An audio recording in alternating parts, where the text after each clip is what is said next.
Oui, c'est vrai que la conjoncture est vraiment défavorable et dans la longue histoire du G7, qui a été créé en 1975, on est plutôt dans les basses eaux. Qu'est-ce que c'est que le G7 ? C'est pas une instance de négociation, c'est une instance de concertation. La concertation, ça veut dire quoi ? On confronte ses points de vue, on essaye de trouver des convergences. Mais ça implique deux choses. D'abord, de le vouloir et ensuite de le pouvoir.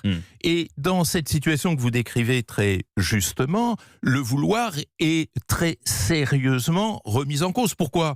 Eh bien parce que dans le contexte auquel vous faisiez allusion il y a un instant, la volonté d'affichage l'emporte sur la volonté de se concerter. C'est-à-dire, en gros, on va parler à ses électeurs. Alors, c'est absolument évident avec M. Trump, ça a toujours été son truc, c'est une diplomatie électorale, mais c'est vrai aussi des autres, parce qu'ils sont presque tous confrontés à des problèmes de politique intérieure. Alors là-dedans, les grands problèmes du monde et la magie possible de la concertation, c'est-à-dire faire converger des points de vue, créer des solidarités sur certaines questions, risque d'être fortement marginalisé. L'autre question, c'est le pouvoir. Est-ce qu'on peut faire quelque chose ?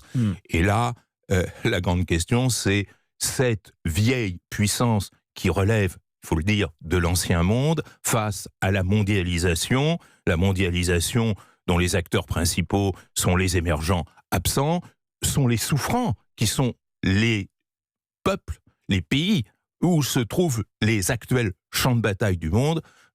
Faire sans eux, ça me paraît un petit peu difficile.